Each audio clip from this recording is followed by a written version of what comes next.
Ya, pemirsa, perdagangan saham di Bursa Efek Indonesia telah dibuka dan kita akan cermati kinerja perdagangan saham hari ini.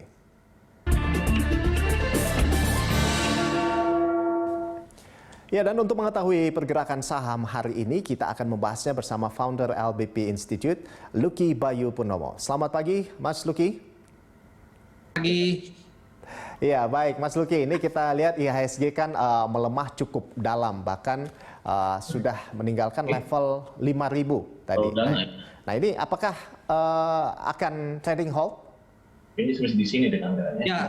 Pertama, kinerja indeks harga saham gabungan pada dasarnya masih dapat mengalami pelemahan karena angka psikologis 5.000 telah ditinggalkan ya. Dan kita ketahui walaupun saat ini kinerja global index seperti Dow Jones yang menguat hampir 200 poin, kemudian Jerman melalui DAX, kemudian CAC 40 dan beberapa indeks di wilayah lainnya itu juga menguat, akan tetapi saat ini karena angka 5.000 tersebut tidak dapat dipertahankan, maka indeks masih cenderung dapat mengalami pelemahan untuk menguji level 4.910 hingga 4.900. Nah, lebih jauh daripada persoalan indeks, pasar juga mempertimbangkan beberapa data ekonomi, antara lain adalah retail sales month on month yang mengalami pelemahan minus 13%.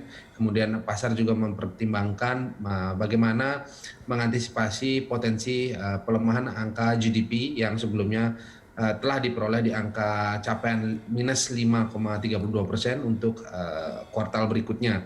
Nah, kemudian yang berikutnya adalah pasar sedang mempersiapkan juga bagaimana mengantisipasi pelemahan indeks disertai dengan pelemahan beberapa sektor, antara lain adalah sektor properti yang kebetulan kinerjanya berada di bawah rata-rata seluruh sektor yang ada di Indonesia dan ada di indeks harga saham gabungan. Nah, untuk itu pasar saat ini masih cenderung membatasi transaksi, dan kita ketahui bahwa pelemahan tersebut sebesar kurang lebih 4% itu menjadi satu sinyal bahwa indeks dapat mengalami koreksi lebih lanjut untuk menguji level terendah, yaitu 4.885. Baik Mas Lucky, jadi pelemahan ini apakah hanya aksi panic selling atau investor sudah mulai meninggalkan pasar saham Indonesia?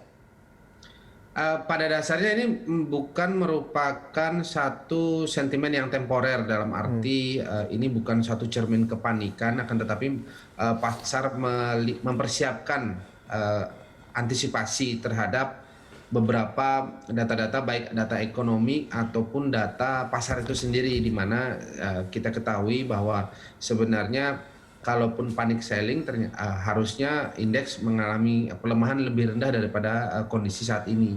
Akan tetapi ini kita perhatikan 4% tersebut masih menjelaskan bahwa pasar cenderung membatasi transaksi dengan cara mengkoreksi posisinya. Dan hal tersebut akhirnya dapat menurunkan likuiditas pasar dan mengakibat koreksi terhadap penurunan kinerja indeks. Ya, baik. Nah, ini Mas, Jakarta ini akan kembali PSBB total. Nah, apakah ini yang menjadi sentimen utama penekan indeks? Ya, pada dasarnya karena ibu kota itu menjadi barometer dari kebijakan-kebijakan, baik regulasi secara administrasi ataupun regulasi terhadap terapan-terapan lainnya, maka pasar terus terang mempertimbangkan ini menjadi satu sentimen utama ya untuk menyikapi potensi regulasi di masa yang akan datang. Nah, untuk itu kita perhatikan bahwa dengan perlakuan PSBB kembali pada tanggal 14 September 2020 mendatang, maka mau tidak mau pasar memilih satu metode transaksi untuk melihat kinerja-kinerja emiten yang masih mampu bertahan di atas kinerja indeks harga saham gabungan. Nah, melalui kinerja beberapa sektor, antara lain adalah sektor pertambangan, kemudian miscellaneous industry, basic industry, hingga beberapa sektor utama, yaitu sektor-sektor yang memang dikatakan defensif. Nah, untuk itu kita ketahui kapitalisasi pasar atau pilihan saham tidak mayoritas kepada saham-saham yang memiliki kapitalisasi besar karena harganya sudah relatif tinggi dan kebetulan sedang dalam masa koreksi. Untuk itu pasar memperhatikan kinerja mid cap ya, dan kinerja tersebut menjadi salah satu tujuan transaksi untuk jangka panjang. Dan saya perlu juga menjelaskan bahwa properti saat ini memperoleh tekanan yang cukup luar biasa karena kinerja saham-saham properti dengan kapitalisasi besar antara lain adalah APLN, Bumi Serpong Damai, kemudian SMRA, CTRA juga mengalami koreksi.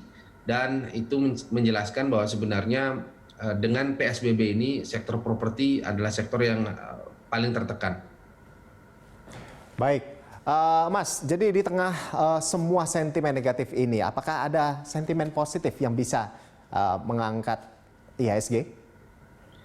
Pertama, transaksi dalam situasi seperti ini harus memperhatikan kinerja underlying, antara lain adalah underlying yang berhubungan dengan kinerja sektor, antara lain adalah sektor pertambangan, karena apabila tekanan terjadi di indeks harga saham gabungan, tentu sektor pertambangan mencari satu underlying yang dapat mempengaruhi, antara lain adalah harga minyak, kemudian harga emas, kemudian harga gas, harga batu bara dan sebagainya.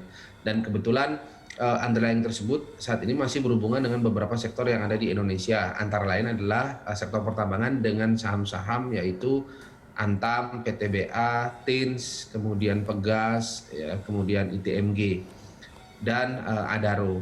Nah, untuk itu sisi lain dalam menyikapi koreksi yang terjadi, maka underlying itu dapat menjadi pilihan. Dan sektor pertambangan menjadi sektor pilihan, sementara sektor properti adalah sektor yang dapat dihindari untuk sementara waktu. Ya baik, terima kasih Mas Luki atas informasinya. Terima kasih sudah bergabung bersama kami di IDX Opening Bell. Pemirsa, founder LBP Institute, Luki Bayu Purnomo.